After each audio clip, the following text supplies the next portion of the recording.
salting my boiling water. I've got 6 quarts of boiling water, and I'm gonna cook off 1 pound of spaghetti, and I'm going to make it with some arrabbiata sauce. Arrabbiata sauce just means sauce in a hurry. It's spicy tomato sauce, basically. Just your basic tomato basil, and we bump up the flavor with a little extra garlic and some chili flake or chili paste. Drop the spaghetti in, and we're going to undercook the spaghetti by about 2 minutes because it's going to continue to cook after we drain it because we're going to turn it into crispy spaghetti. When I was a little girl, on the rare occasion that we had a little bit of leftover cold pasta, the next morning my grandpa, Emmanuel, would be in the kitchen with a little frying pan with his olive oil, and he'd take the cold spaghetti and a little cheese, crack an egg over the top, and fry it up in a skillet, and that was breakfast the next day. I'm gonna show you double crispy, where you kind of flip the spaghetti, and crispy on one side, but still tender on top. So we're gonna have crispy spaghetti 2 ways with 1 sauce. So, arrabbiata, as I said, is sauce in a hurry, so you should be able to make it in a hurry. You don't cook this all day. It's not one of those sauces. We've got 1 small onion, finely chopped, and a few cloves of garlic, grated or chopped, and I put in some salt, but no pepper. To that, I'm gonna add either crushed red chili flake, or I like even a little milder and gives it more flavor, Calabrian chili paste. I'm gonna take a fat spoonful of this. I'm also going to add sun-dried tomato paste, which is super tangy, or regular tomato paste, whichever you have in the pantry.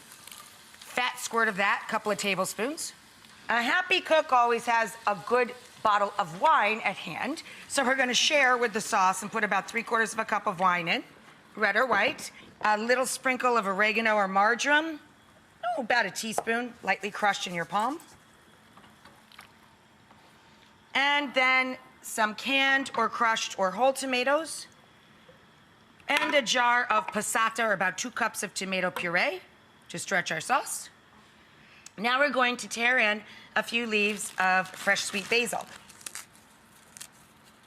Stir it into the sauce.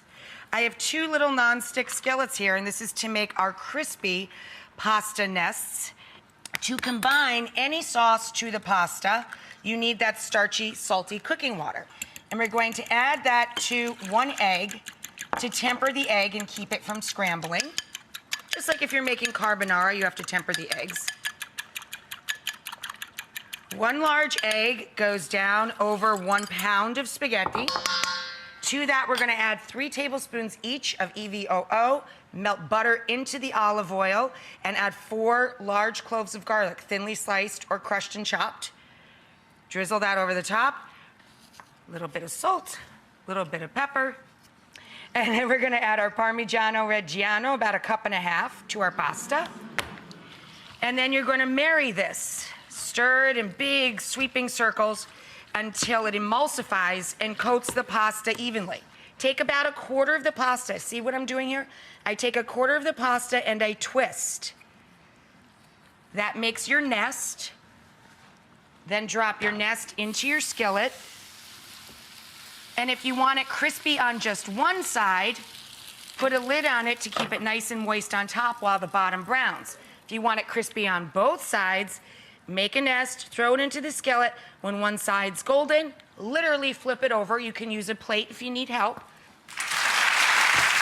Okay, so we've got our crispy pasta 2 ways. This is tender on top, only crispy on the bottom of the nest. That's dish number 1. And we'll top that with our tomato basil chili sauce, our pasta alla arrabbiata. This is fun. Wait till you see this one. Crispy on 2 sides. Here we go. Put your nest down. Then we're gonna take the tomato sauce and put that on top, right? Our spicy tomato sauce. Cook up an egg. Sunny side up. Put the egg in the